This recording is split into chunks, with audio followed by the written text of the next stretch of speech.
آج تک وہ جس اسائنمنٹس پر کام کر چکا تھا ان میں کوئی بھی اس کے فراہم کیے جانے والے حقائق کو چیلنج کرنے کی ہمت نہیں کر سکا تھا، نہ ہی ایسے کسی اسائنمنٹ کے بعد اس کے اخبار کو کبھی کسی معذرت کی ضرورت پڑی تھی۔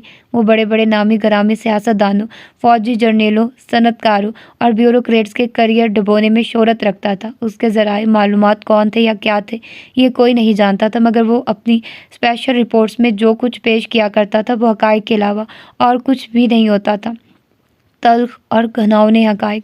35 سالہ زین العابدین نے اپنے 12 سالہ کریئر میں APNS کے بہت سارے ایوارڈز جیتے تھے، اور وہ صرف ملکی طور پر ہی نہیں بین الاقوامی طور پر بھی جانا جاتا تھا۔ New York Times, Washington Post, Los Angeles Times اور دی آبزرور جیسے اخبارات پاکستان کے بارے میں شائع کی جانے والی خبروں اور رپورٹس میں زین العابدین کے آرٹیکلز اور رپورٹس کا حوالہ دینے میں کوئی آڑ نہیں سمجھتے تھے۔ 4 دفعہ ہونے والے قاتلانہ حملوں نے زین العابدین کی ساخت میں اور اضافہ کر دیا تھا۔ کریئر کے شروع میں اپنی رپورٹس پر اٹھنے والے ہنگامے کے بعد اسے 2 اخبارات سے الگ کر دیا گیا تھا، مگر جب انہی رپورٹس پر PNS ایوارڈ جیتنے کے علاوہ بین الاقوامی اخبارات میں ان رپورٹس کی گونج سنائی دی تو ملک کے چند دوسرے بڑے انگلش اخبارات نے زین العابدین کو مستقل طور پر اپنے ساتھ منسلک ہونے کی پیشکش کی، جس کا نتیجہ یہ تھا کہ زین العابدین نے ایک اخبار کی آفر قبول کر لی، اور پھر گزرنے والا ہر دن اس کی ساکھ اور نام کو پہلے سے بہتر بناتا گیا۔ زین العابدین اب بین الاقوامی فورمز میں بلوایا جانے جاتا، جہاں وہ پاکستان میں جرنلزم کے حوالے سے پیش آنے والے واقعات اور حادثات کے ساتھ ساتھ حالات بھی سناتا۔ اس کی ساکھ اور نام دن بدن بہتر ہوتا جاتا۔ ہر اس شخص اور ادارے کو خاص طور پر بدقسمت سمجھا جاتا جس پر زین العابدین کی نظر ٹھہر جاتی۔ ہر ایک کو اس بات کا یقین ہوتا کہ وہ شخص اب اپنے کریئر کی آخری سیڑھی پر کھڑا زین العابدین کے ہاتھوں منہ کے بل گرنے کا منتظر ہے۔ یہی وجہ تھی کہ بڑے بڑے سیاستدان زین العابدین کے ساتھ اچھے تعلقات رکھنا ضروری سمجھتے تھے۔ وہ صحافت کی دنیا کا ایک ایسا غیور بن چکا تھا جو بونوں کی سرزمین میں دندناتا پھرتا تھا۔ عمر جہانگیر جیسے چھوٹے موٹے بیوروکریٹس اس کی نظر میں کبھی نہیں آتے تھے، لیکن اب اگر زین العابدین نے عمر جہانگیر پر کام کرنے کا فیصلہ کر لیا تھا تو علیزہ اندازہ کر سکتی تھی کہ آنے والے دن عمر جہانگیر اور اس کے خاندان کے لیے کیا کچھ لے کر آنے والے تھے۔ وہ جانتی تھی آنے والے دنوں میں زین العابدین عمر جہانگیر کو فرنٹ پیج نیوز بنانے والا تھا، اور زین العابدین کے ساتھ ہونے والی یہ ٹسل عمر جہانگیر کے کریئر کے خاتمے کی پیش گوئی تھی۔ اسے سالیہ کے آرٹیکل میں موجود عمر جہانگیر پر لگنے والے تمام الزامات میں کسی پر یقین نہیں آیا تھا، مگر سالیہ کے منہ سے یہ سن کر کہ یہ تمام معلومات اسے زین العابدین نے پہنچائی تھی، اسے یہ تو اندازہ ہو گیا تھا کہ وہ سب کچھ جھوٹ نہیں ہو سکتا۔ مگر اس کے باوجود وہ عمر اور اپنی فیملی کے لیے پریشان تھی۔ زین العابدین بال کی کھال اتار دیا کرتا تھا۔ وہ متعلقہ شخص کے ہر رشتہ دار کے بارے میں انویسٹیگیشن کیا کرتا تھا، اور پھر بڑے دھڑلے سے ہر شخص کا کچا چٹھا اخبارات میں پیش کر دیا جاتا تھا، نتھنگ بٹ دا ٹروتھ کے عنوان کے ساتھ، اور وہ اپنی زندگی اور کریئر کے اس سٹیج پر اپنی فیملی یا فیملی کے کسی شخص کو اخبارات کے صفحات پر دیکھنا نہیں چاہتی تھی، چاہے وہ شخص عمر ہی کیوں نہ، چاہے وہ سب کچھ ہی کیوں نہ کر رہا ہوتا جو عمر کر رہا تھا۔ وہ سالیہ کے آرٹیکل کو پکڑے خالی الذہنی کی کیفیت میں بیٹھی رہی۔ تو یہ تھی اس کی آج کی ایپیسوڈ۔ تو ملتے ہیں اس کی اگلی ایپیسوڈ میں۔ اپنا ڈھیر سارا خیال رکھیے گا۔ اللہ حافظ۔